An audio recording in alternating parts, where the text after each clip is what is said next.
Yes, dear children. So, in the previous class, we have discussed this. What is this? Chapter 1, right? Constitution from Pole Science Civics. Let me just verify once. 263. Was it chapter 1 or chapter 2? Chapter 1, right? So, we are done with one from history, one from civics, one from geography. So, now let us start the second chapter from geography, and likewise we will proceed second from geography, second from history, second from pole science. Okay, let us do take all together, otherwise one would be lagging behind. So the next chapter of geography, that's land, soil and water resource. Let's see what this chapter has to offer us. So basically here we will discuss about the renewable natural resources which are misused, or you can say overused, the organism found in the soil, the certain types of soil, the different layers of soil, right? So let us start with your introduction, page 17. As I read the text, please follow. Land is the most important of all natural resources. It serves as the source for all other resources such as minerals, forests, the life forms above and below the surface, that's plants and animals, different types of soil, surface water like rivers and lakes, human settlement and population. Let us understand land and other important resources such as soil and water and their use in more detail. Okay, so we will first of all start with land. There are various type of natural resources that we have, but among all, if you see, the most important natural resource that we have is land, because you talk about the majority of the activities, whatever it is, majority, yes, some of the activities are there which also takes place not in land, in water and all, but majority of the activities, like you talk about the house being built, the roads, or the economy whatever different sort of activities, it all takes place on top of land. So therefore this land, it acts as a source for all the other resources, you can say that. Let's see what's land resources. All human beings live on land and use it for agriculture and various other purposes, as I told you, other purposes. What percentage of the earth is land? It is only about 30% of the total area of the earth's surface. Yes, in your earlier classes you might have read, even I when I was in school, this what you call it, three fourth of the earth's portion is covered with water, something like that. So it's only about 30% of the total area of Earth's surface. About, yeah, three-fourth, one-third. About one-third of the Earth's total land area is not suitable for living, or you can say it is uninhabitable. Okay, now see. First of all, land is very limited. Out of 100%, only 30%. And out of that 30% land also, what happens is that if you divide it into three parts, one third of the earth's total land, one portion, it's not at all suitable for living, or you can say uninhabitable. Nobody can survive there. The land surface is also not the same everywhere. Somewhere you will find plain, somewhere plateaus, little bit of hilly area, plateaus, hill, and on top plain, uphills, you can say upland, mountains, hills, and various types of areas you'll find. Now, different types of land present different types of resources. Therefore, all places are not evenly populated. Yes, another thing. Some of the places of the earth, hmm, it's quite very much densely populated, very much populated. Whereas some of the places you'll find very few, less number of people. Even today also, which was that country? I forgot the name of the country. There is a country, okay, which is very small. I was going through one of the article. I found there rarely, any tourist visits that particular country. It's a very small country. It's somewhere in some of the corner. It's a very small, and the only way to visit is through this, what do you call, it's surrounded with water on all the four sides. It's very small. There is no, even the flight which takes you out there, the aeroplane, this, what do you call, it's not this the Boeing flight. It's not it's the bigger one. It's the smaller flight which has got very few seats, limited. It's just like similar to private jets and all, private flights. It's something like that. I was going through one article. So see, I remember this by reading this line that the population is not equally distributed. Some of the places is quite populated, some of the places very few number of people. In addition to this, the areas with extremely cold or hot climate are sparsely populated. Another reason, the areas which are quite cold, very cold, and also very hot. In both this scenario, it becomes difficult for the people to survive.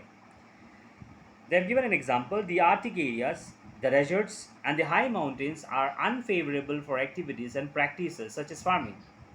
Whereas on the other hand, most of the plain across the world are very fertile. So that's the reason in the plain areas you find more population as compared to this what do you call desert and mountain areas. Generally, humans tend to live in area with moderate climate, fertile soil, and level land. The plains have all these features, so they are the most populous areas in the world. Underline this. The whole paragraph, the last paragraph. Humans tend to live in the areas with moderate climate, fertile soil which is good for farming, for cultivation, for production, and level land, plain. And that's the reason that you find this, plains they have got all these features, which ultimately, what happens is that it gets overcrowded, populated. Now we have the different uses of land. Patterns of land use tell us how land is being utilized by human. Generally, land is used for the purpose of agriculture, settlement, and other urban development such as road and industry by human. Underline that. Land is used, the second from the second sentence, excluding the word generally. Land is used for the purpose of agriculture, settlement, and other urban development such as road, industry by humans. Land use refers to the economic use of land. Land use refers to the economic use of land. The land can be used as agricultural fields to cultivate crops or as industrial areas to establish factories. Underline that. What do you mean by land use? It means the economic use. From where we generate economy. You can say earning. Okay, money. If you're using a particular land for the purpose of generating income, that's land use.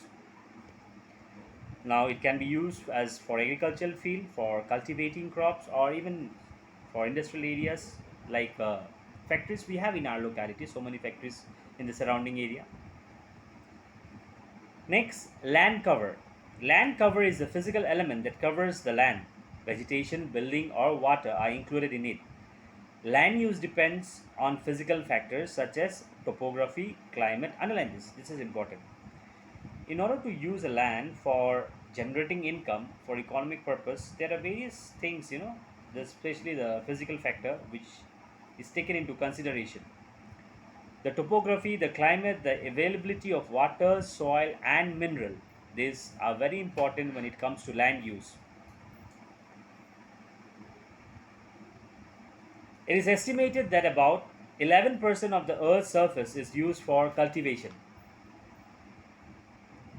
Forests cover another 28%, while pasture account for 34%. Underline that.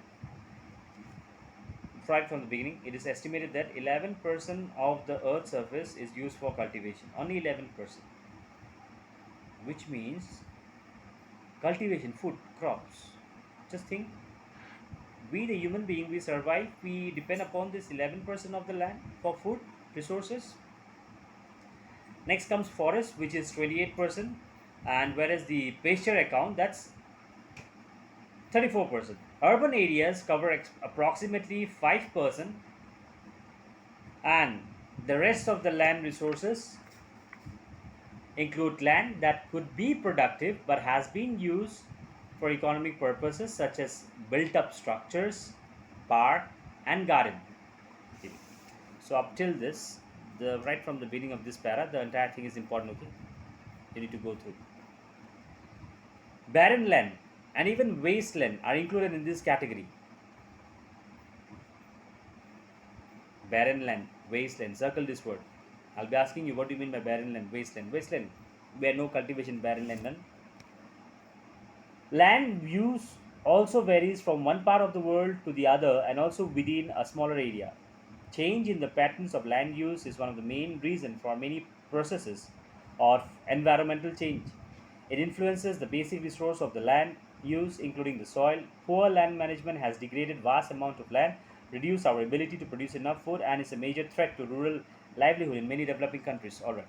So basically, land use plays a very vital role, as because it it can change the entire, what do you call, resource.